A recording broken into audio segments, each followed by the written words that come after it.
Mister वंग अपने दाढ़ी पर गिरती ब्यार को अपने बाजू से पोंछ दिया। जोंगकुक कहता है, पैसा जो मैंने कमाया। कुकी के चेहरे पर एक चमक सी आ गई, पहली बार उस 2-3 दिन की उदासी के बाद। Welcome to the adult world Jeon Jungkook. Mister Wang गोश्त का एक बड़ा टुकड़ा काट कर उसकी प्लेट में रख दिया था। कुकी कहता है, एडल्ट मैं? मिस्टर वंग कहता है, जब तुम अपना पैसा कमाने लगती हो तो तुम बड़ी हो जाती हो, और तुमने एक किया है। जोंगकुक कहता है, पर मैंने तो सिर्फ एक गोल्ड कॉइन कमाया है। मिस्टर वंग कहता है, इस दुनिया में बहुत से बूढ़े लोग भी एक सिक्का तक नहीं कमा पाते हैं, तो तुम्हारी शुरुआत बहुत ज़बरदस्त हुई है। और जब शुरुआत अच्छी होती है तो आदमी भी अच्छा बनता है। कुकी अपने प्लेट की तरफ देखता है, उसमें वो बड़ा सा मीट का टुकड़ा था, उसके पास वो चमकता हुआ गोल्ड कॉइन। उसके चेहरे पे एक नई उम्मीद थी, एक नया कॉन्फिडेंस था। मिस्टर वंग फिर से जोंगकुक की प्लेट में ब्रेड और बेक्ड वेजिटेबल्स भरना शुरू कर दिया था। जोंगकुक कहता है, अंकल ये बहुत ज़्यादा है। जोंगकुक की आंखें बड़ी हो गई। इतना सारा खाना देखकर पिछले कुछ दिनों से तुम बस बार्ट की तरह खाना खा रही हो, चख रही हो बस। अब अच्छे से खाना खाओ। पर तुम्हें पता है ना, मुझे वो बच्चे पसंद हैं जो काऊ की तरह खाते हैं। कुकी एकदम से हंसने लगता है। कुकी कहता है, अंकल अगर मैं अच्छे से खाऊंगी तो मैं ज़्यादा बड़ी हो जाऊंगी ना। मिस्टर वंग कहता है, कुकी तुम ऑलरेडी बिग हो। क्यों, क्या किसी ने तुमसे कहा कि तुम छोटी हो? जोंगकुक कहता है, नहीं ऐसा कुछ नहीं है, पर मुझे लगता है मैं बहुत छोटी दिखाई देती हूँ। थोड़ा बुरा लगता है। वो तो इसलिए क्योंकि तुम अभी भी एक बच्ची हो। मिस्टर वांग ने कुकी को ये बात कहने से खुद को रोक लिया। तभी जोंगकुक बड़े ही सफाई से अपना मीट काटना शुरू कर दिया था। मिस्टर वांग को लगा जैसे कुछ महीनों में ही कुकी सच में काफ़ी बड़ी हो गई थी। उसका पहले का लड़की जैसे दुबला सा बदन अब थोड़ा सा भरने लगा था। वो काफ़ी ब्यूटीफुल थी। उसका फ्रेम छोटा था, पातला, एक बर्ड की तरह हल्का फुल्का। शायद उसका बदन का भी बहुत भारी नहीं होगा, लेकिन एक बात पक्की थी, जोंगकुक एक दिन बहुत खूबसूरत बनेगी। मिस्टर वांग ने खुद को कुकी की खूबसूरती की तारीफ करते हुए पकड़ लिया खुद को, और तुरंत अपना सिर झटक दिया। गरीब लड़कियों के लिए खूबसूरती जहर होती है, जितनी सुंदर उतनी दिक्कत। इसी वजह से मिस्टर वांग तय कर लिया था, वो कुकी को किसी ऐसी जगह भेजेगा जहां उसकी सुरक्षा हो। ऑर्फनेज उस जगह के लिए परफेक्ट नहीं था। उसे लगता था वहाँ सिर्फ बच्चों का फ्यूचर बर्बाद होता है। साली दुनिया, साले लोग। मिस्टर वांग अपना बचा हुआ बियर एक ही बार में खाली कर दिया और उन लोगों को कोसने लगा जिन्होंने जोंगकुक को उसके हवाले किया था। पता नहीं क्यों, पर मिस्टर वांग के दिल में ये चिंता गहरी जम गई थी। उसके दिल में एक ख्वाहिश थी कि वो दिन फिर से लौट आए जब उसकी ज़िंदगी सिर्फ फूलों और पेड़ों से भरी होती थी। जोंगकुक एक बाइट लेते हुए कहता है, अंकल अगर मैं पैसा कमाती हूँ तो उसे खर्च करना कोई शर्म की बात तो नहीं है ना? मिस्टर वांग कहता है, बिल्कुल नहीं। तुम्हें कुछ चाहिए क्या? कुकी कहता है, मेरा नोटबुक ख़त्म हो गया है, मुझे नया खरीदना है। मिस्टर वांग कहता है, तो तुम ज़रूर लो। जोंगकुक कहता है, क्या मैं कलर्ड पेंसिल भी ले सकती हूँ? मिस्टर वांग कहता है, बिल्कुल ले सकती हो। जोंगकुक कहता है, अंकल आपको कुछ चाहिए क्या?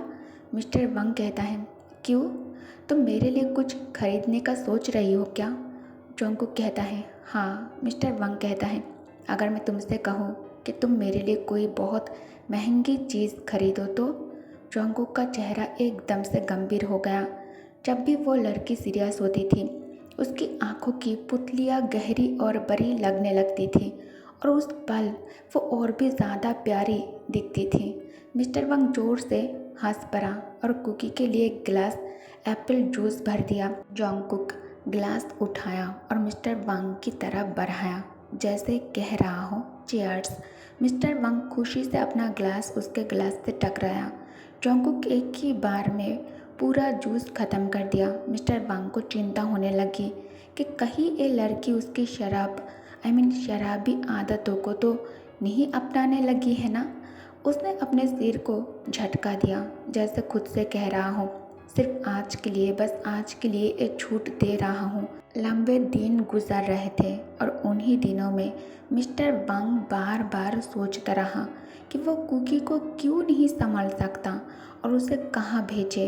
जोंगकुक, वो प्यारी सी मुसीबत जो अचानक उसकी ज़िंदगी में आ गई थी, उन्हीं दिनों के बीच जोंगकुक बढ़ने लगी। मिस्टर वांग उसके लिए जो नए कपड़े खरीदे थे वो अब छोटे पड़ने लगे थे। उसकी दूध जैसी सफ़ेद टांगें दिखाई देने लगती थी। वो गोदाम जैसे कमरा जो कभी सिर्फ एक आरामगाह था, अब एक लड़की का कमरा बन गया था। वो चुलबुली लड़की जो कभी जंगल के रास्ते में उछालती रहती थी, अब एक नरमी से चलती हुई लेडी बन चुकी थी, जैसे पानी पर फिसलती हो। मिस्टर वांग वेलकुनी के नीचे कुर्सी पर बैठा हुआ था और उसके चेहरे पर हैरानी थी, क्योंकि उसके सामने एक लड़की थी जिसके हाथों में एक टोकरी थी जो ताज़ी रास्पबेरी से भरी हुई थी। जोंगकुक कहता है, अंकल, आज तो आप जल्दी आ गए हैं। जोंगकुक हल्का सा दौड़ते हुए आया, जैसे कोई नाचती हो। उसके खूबसूरत सुनहरे बाल एक पोनी टेल में बंधे हुए हों। उसकी बड़ी सी स्ट्रॉ हेड के नीचे हिल रहे थे। उसके गाल गुलाबी और ताज़े लग रहे थे, बिल्कुल वैसे ही जैसे मिस्टर वांग के नए उगाए हुए गुलाब के फूल। मिस्टर वांग मुस्कुराते हुए कहता है, तुम फिर से जंगल गई थी, है ना? जोंगकुक कहता है, sir please look at this. Mister वांग कहता है, ये क्या है, तुम जंगल में? जोंगकुक कहता है, हाँ मैं गई थी, आज तो कमाल का हार्वेस्ट मिला है। जोंगकुक गर्व के साथ अपनी टोकरी उठाकर दिखाई, मैं कल भी थोड़े और तोड़ने वाली हूँ। मैं काफ़ी सारा रास्पबेरी जैम बनाने का प्लान बना रही हूँ। मिस्टर वांग थोड़ा मजाकिया अंदाज में कहता है, तुम्हारा जैम का बिजनेस शुरू करने का इरादा है क्या? जोंगकुक चमकते हुए चेहरे के साथ कहता है, वैसे बुरा आइडिया तो नहीं है, और मिस्टर वांग के पास वाली कुर्सी पर बैठ गया। तभी मिस्टर वांग ने महसूस किया कि बरामदे में अब 2 कुर्सियां हैं। सिर्फ कुर्सियां ही नहीं, केबिन का सारा फर्नीचर भी जैसे दोनों के लिए ही सेट हो गया था जबकि अभी तक उसने फैसला नहीं किया था कि वो जोंगकुक का क्या करेगा। जोंगकुक टोकरी नीचे रख दिया और उसमें से एक जंगली पीच निकाला। जोंगकुक वो पीच वांग की तरफ बढ़ाया। मिस्टर वांग आम तौर पर पीच ले लिया, उसे 2 हिस्सों में बांटा और एक सुंदर हिस्सा जोंगकुक को दे दिया। दोनों पास पास बैठकर पीच खाते हुए सामने का दृश्य देख रहे थे।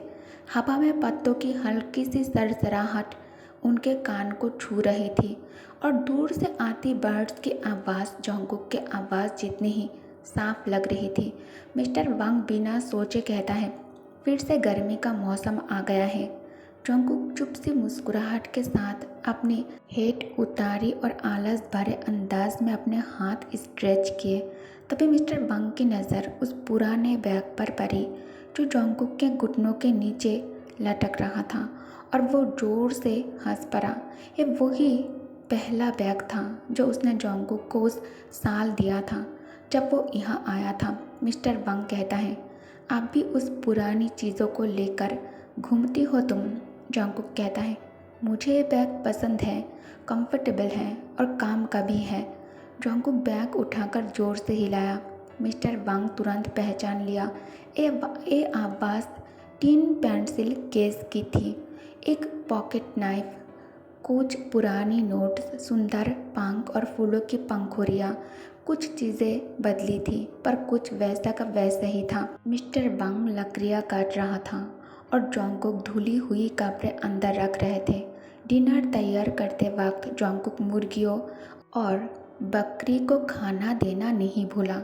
जब तक दोनों टेबल के दोनों तरफ सामने सामने बैठ गए तब तक सूरज ढल चुका था। जोंगकुक कहता है, बोगम कल यहाँ आ रहा है, हम दोनों मिलकर पढ़ाई करेंगे और डिनर भी साथ में करेंगे, ठीक है ना? जोंगकुक प्यारी सी अंदाज में ये सब कुछ कह रहा था, जब वो मिस्टर वांग के सामने स्वादिष्ट खूबसूरत प्लेट रख रही थी। मिस्टर वांग गुस्से से कहता है, वो लड़का बार बार मेरे घर क्यों आता है खाना खाने, जब उसके पास उसका आमिर बाप है जो उसे अच्छा खाना खिला ही रहा होगा, तो वो यहाँ क्यों आता है। जोंगकुक अपने हंसी रोक कर कहता है, आप उसके बारे में ऐसा बोलते हो, लेकिन मैं जानता हूँ वो आपको बहुत ज़्यादा पसंद है। मिस्टर वांग कहता है, मजबूरी है मेरी। वांग ने गुस्सा दिखाते हुए नाक से आवाज़ निकाली। जोंगकुक हंसने लगता है और उसने वांग के सामने आधी भरी हुई बियर का गिलास रख दिया। मिस्टर वांग हैरान होकर कहता है, ये क्या है, पूरा क्यों नहीं भरा तुमने। जोंगकुक कहता है, आपकी सेहत के लिए आपको थोड़ा कम पीना चाहिए। क्या वो लालची बोगम तुम्हें ये बोलकर गया है, उसने तुम्हें ये सब कुछ बोला।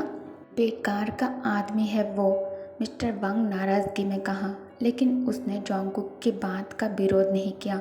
शाम का डिनर सुकून भरा था और रात धीरे धीरे गहरी होने लगी। जोंगकुक साफ सफाई के बाद आराम से नहा लिया और अपने कमरे में चला गया। नींद आ रही थी उसे, लेकिन उसने एक छोटी सी लैंप जलाई और उसके डेस्क पर रखकर वो डेस्क पर बैठ गया। एग्ज़ाम नज़दीक था और उसके समर ब्रेक की खुशी उस रिजल्ट पर ही निर्भर थी। रात की ठंडी हवा के साथ बर्ड्स की हल्की सी आवाज़ आ रही थी। पेंसिल का कागज़ पर चलना भी उन आवाज़ों के बीच में मिल गया था। काफ़ी देर तक मन लगाकर पढ़ाई करने के बाद जोंगकुक थकान से पेंसिल छोड़ दी। आंखों में जलन और हल्की सी दर्द होने लगी थी उसे। उसकी नज़र पहले से ही कमज़ोर थी और अब और बिगड़ने लगी थी। बचपन से ही उसे क्लियरली देखने के लिए आंखों को जोर से निचोड़ना पड़ता था। जोंगकुक लैंप बंद किया और बिस्तर पर लेट गया। वो नज़दीक थी अपने गोल के, एक चश्मा बनवाने के लिए। 20 बटल्स रास्पबेरी जैम नहीं, 30 होनी चाहिए, उसने अंदाज़ा लगाया। खास दूर नहीं था वो दिन। अगर वो चाहता तो अंकल बांग को बताकर तुरंत चश्मा ले सकता था, लेकिन उसे डर था कि कहीं वो उनके लिए बोझ न बन जाए। मिस्टर वांग पहले ही उसके लिए बहुत कुछ कर रहे थे और जोंगकुक उनका कर्ज नहीं चुका पाई थी। जब मिस्टर वांग अनाउंस किया कि वो कुकी को स्कूल भेजेंगे तो लोग हंस पड़े। एक अनाथ लड़की को पढ़ा के क्या फ़ायदा होगा, वो तो आखिर में किम फैमिली की नौकरानी ही बनेगी। लेकिन मिस्टर वांग अपने फैसले पर टिके रहे। हर दिन उसे कहते, कुकी तुम एक अच्छी लेडी बनोगी। जोंगकुक आंखें बंद करते ही सिर दर्द कुछ शांत होता है। वो सोना चाहता था, लेकिन जितना ज़्यादा कोशिश करती उतना ज़्यादा दिमाग जाग जाता। ऐसे रातों में हमेशा की तरह अजीब विचार उसके दिमाग में भर जाते थे। बर्ड्स की वापसी, सामार के प्लांट्स, अखबार में चलते मिस्ट्री नोबेल का कल्प्रिट और ड्यूक किम तयंग। जैसे ही उसका नाम दिमाग में आया, जोंगकुक ध्यान से आंखें खोल दी। जोंगकुक विंडो के पास आकर खड़ा हो जाता है। दूर से आती सफ़ेद रोशनी को देखते हुए जोंगकुक बिना सोचे सांस रोक लेता है। ड्यूक किम तयंग, जो कॉलेज के बाद रॉयल मिलिट्री स्कूल से ग्रेजुएट हुआ था, फैमिली ट्रेडिशन के मुताबिक आर्मी ऑफिसर बन गया है। अब वो कई सालों तक उसकी ड्यूटी बॉर्डर पर थी, इसलिए वो स्टेट पर वापस नहीं आया। उन सालों में जोंगकुक के लिए और जंगल के बर्ड्स के लिए शांति थी, लेकिन इस समर वो वापस आ रहा था, आर्बिश का मालिक ड्यूक किम तयंग। और यहीं से 12 साल की जोंगकुक की कहानी का एक दौर ख़त्म होता है। अब जब ड्यूक वापस आ गए हैं और जोंगकुक अब एक जवान लड़की बन गई है, असली कहानी शुरू होगी। गिलिस वुमेन्स एकेडमी के मेन गेट के सामने खड़ा पार्क बुगम का होना उतना ही नेचुरल था जितना स्कूल के स्ट्रीट लाइट्स। वो फिर से यहाँ आए, लड़कियाँ सोचती थी जब उन्होंने वो जवान लड़का को देखा जो गेट के बाहर किसी के लिए इंतज़ार कर रहा था। ओके गाइस, तो इस पार्ट को मैं यही एंड करती हूँ। और अब जब कुकी बिग हो गया है तो कहानी और ज़्यादा इंटरेस्टिंग बन जाएगी और ड्यूक किम तयंग भी आर्मी ऑफिसर बनकर मेंशन में वापस आ गया है। कहानी और ज़्यादा इंटरेस्टिंग हो जाएगी और कुछ चीज़ें हैं जो सोचकर मुझे ऑलरेडी बहुत ज़्यादा शर्म आ रही है। आगे की कहानी जब आप लोग सुनोगे तो आप लोग भी शर्म से पानी पानी हो जाओगे। ओके, स्टोरी बहुत ज़्यादा रोमांटिक है। मैं बहुत ज़्यादा सैड हूँ और रीज़न आप सबको पता है, फिर भी मैंने आज आप सबके साथ वीडियो शेयर किया ताकि आप लोग बोर फील ना करो। तो प्लीज़ सपोर्ट मी, ठीक है। Thanks for watching, bye bye.